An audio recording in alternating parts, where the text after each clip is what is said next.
Hello, fellow crafters. For our craft for this Sunday on October 25th, we are making a jack-o'-lantern. We will need various colors of construction paper. As you can see, my pumpkin will be orange, and then we will need a stem and the top part of the pumpkin, and I chose green. Yellow will be my nose, and you can do this any color you want. Black will be the mouth, and the eyes will be red. And then with this particular prayer, we have ears on our jack-o'-lantern. We will also need a pencil to draw the shapes we need. We need a glue stick to glue the shapes onto the pumpkin, and we will need scissors, of course, to cut out the shapes that we need. Okay, we'll start with the pumpkin, and I drew one on the back. And then I will cut it out. So we will begin by cutting the pumpkin. I used as much of the paper as I could manage. There's the stem. And the top of the pumpkin is usually round. And we have a big fat pumpkin. We come around to the bottom. And if you want to, you can make it round, or you can go up in the middle for a little bit, because there is a little shape to the bottom of a pumpkin. You might even have a real one at home. Pastor John will have one for Sunday disciples. Okay, there's our pumpkin.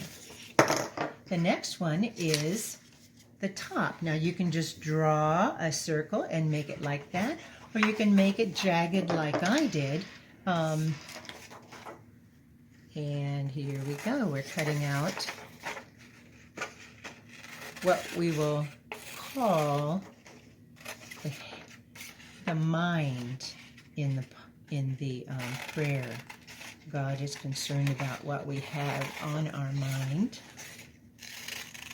In fact, Jesus is going to tell us to love the Lord our God with all of our heart, mind, and soul, everything that we are. That's right. So we will be looking at this pumpkin prayer in a little bit as a way of, may everything about me learn how to love God, and how I may learn to love my neighbor as myself. Doesn't fit one way, turn it around to the other way, and it will go at the top. So we have that. Then the nose, we will need to draw a cross. I drew one already, so I can save time and cut out the cross.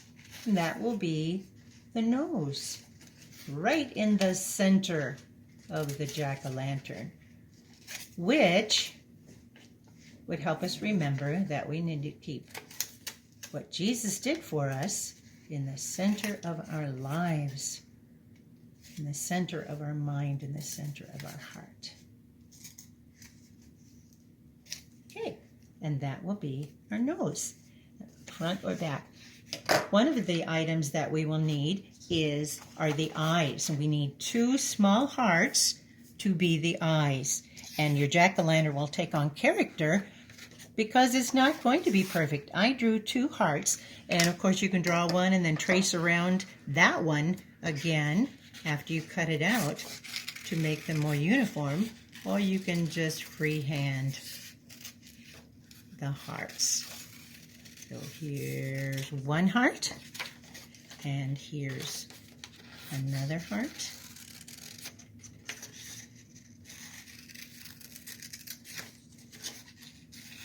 If you can't cut these things out yourself or draw them, you can, of course, have mom or dad or an adult help you with that. There's the eyes. And then we are going to take the black for the mouth. Now the mouth is probably any shape that you want it to be. I chose kind of a fish shape, and I drew it on the back. It's hard to see because it's pencil, but on black, but it was this shape, and that's the mouth. And then we need 2 rectangles to make ears, and there's so many kinds of brown. This was a scrap that I like. I'm gonna do ears about, just chop them off like that. If they're too long, then you can make them a little bit shorter. And of course you can make them the same size by stacking and chopping them like that. Okay, now we have the ears. And the prayer is not far away. I think we have everything that we need. And I'm gonna push those away. And of course we can put some in the trash, but save some. Scraps are good to have of construction paper. Okay. So we do our prayer, and you could do the prayer while you're putting together this pumpkin, or you could also do this prayer while you are carving your own pumpkin for Halloween. And I will do this prayer tomorrow or on Sunday morning as we carve a big pumpkin and we say, "Open my mind so I can learn about you." Of course, we cut off the top of the pumpkin, and then we clean out the inside of the pumpkin. But while we're putting on our stem, we could say, "Take away all my sin and forgive me for the wrongs that I do." Of course, we usually have something yucky inside of us that we need to just give to God. And then we ask that God would open our eyes. The next part of the prayer is, "Open my eyes, so your love I will see." And then for the nose, I have a nice little prayer. That's our cross. We say, "I'm so sorry for turning up my nose to all you've given me." The ears are kind of shaped like books or like the Bible. So we could put the ears on us and say, "Open my ears so your word I will hear." And then we put the mouth on along with this prayer. "Open my mouth so I can tell others you're near." Now, if you happen to carve out a pumpkin, you may put a light inside, and you can say, "Let your light shine in all I say and do. Amen."